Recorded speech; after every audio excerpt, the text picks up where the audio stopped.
From global tensions to foreign policy, defensive disputes to offensive operations, get an answer to all the big questions on The Brink with Philip Ingram. But I think we'll start off with UK defence because Cormac, you were a UK civil servant, isn't that right? I was indeed. So you understand, and for those that are accent spotters, both of us come from the Emerald Isle, one in the north and one in the south, but both of us have clearly been part of the British establishment for a long time. But UK's defence policy and strategy. We've had a change of government. We've got a strategic defence review coming in. We've got an argument over a percentage of GDP that's going to be spent on defence-related issues, and the different alliances that we're part of. There's the Five Eyes Alliance, which I'll expand on in a moment. The AUKUS AUKUS alliance, which relates to nuclear submarines. NATO alliance, and we've got a number of other different groupings that bring in Scandinavian countries and various other things, and there's unofficial alliances pulling together support for Ukraine and operations elsewhere. So, Cormac, we're coming into the defence review period. Where do you think our defence priorities should be? Well, quite simply, our defence priorities should be in spending an awful lot more money on defence than we currently are. And as a former civil servant, the one thing that is clear, the first job of any government is defence of the realm. And I've got to tell people that the world is probably in a more dangerous place than we have been in since 1945.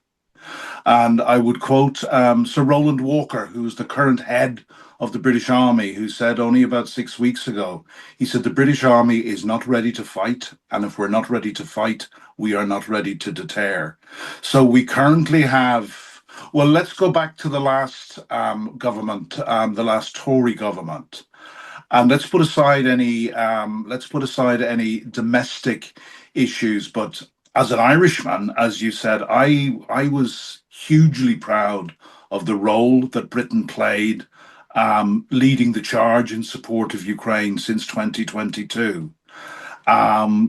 And while with this new Labour government, we have had a lot of warm words, I feel we are yet to see the proof of the pudding that Britain is quite as committed to Ukraine and quite as committed to defence in the broader sense. Our spending is at about 2.3%. There are arguments about getting to 2.5%. Keir Starmer recently, in an interview, refused to commit to raising to 3%. I've got to tell you, and Philip, I think you will agree with me, if things geopolitically continue in their current direction, and Britain is pulled into a European conflict, which is really not beyond the realms of possibility at the moment. Our army is in a position where they could probably fight for 6 to 8 weeks. You'll correct me if I'm wrong on the figures, Philip. And 2.5 or 3% will not cut it. We'll be talking about figures of 6, 7, anything up to 10% of spending will be required just to keep our head above the water. So I spent my life in professional communications, so I love my sound bites. And there's a soundbite I've been using in interviews recently. It really is our money and guns today or our daughters and sons tomorrow. And that, I'm afraid, is a realization that our leaders have not yet arrived at. And we, unlike Russia and China and North Korea and Iran, the 4 despots that make up what we would call the current axis of evil, unlike these countries, we are democracies. So, our governments are put in place to serve the people who voted them in. So there is a huge huge duty, should I say, on the shoulders not just of our leaders, but on the shoulders of all of us who vote in our democracies, not just in the United Kingdom, where, in fairness, we have led the charge. And it's not just we have not just led the charge in what we have given Ukraine, but my Ukrainian diplomats have been telling diplomat friends have been telling me for 3 years now that it's not just what Britain has given Ukraine, but it's the great leadership that Britain has shown across Europe in encouraging other European nations to step up to the plate. But unfortunately, 2.3, 2.5, or even 3% is very unlikely to be sufficient. The only European country that's approaching 5% at the moment is Poland, with the other three Baltic states around 3.5%. I've heard from my contacts in the Ministry of Defence that the Strategic Defence Review that Labour ordered as soon as they came into power has been sent back to the authors and told to rewrite it. Because it was suggesting expenditure above 3% and in the 3.5% bracket.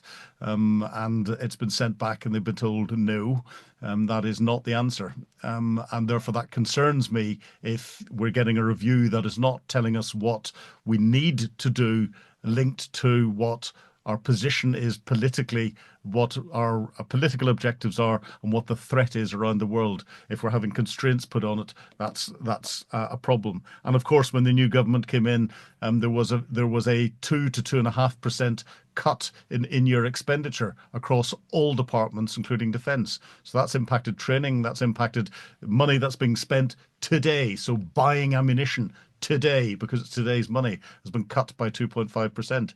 That hasn't hit the headlines. And therefore, I think 2025 is going to be a very interesting year. And then when it comes to our relations, we keep coming back to Donald Trump, our relations with Trump. Yes, he will push, I think, NATO countries to go to 3% expenditure on defence-related issues. We've already seen the new Secretary General of NATO suggest that in a speech just after he had discussions with Donald Trump, and that's being set.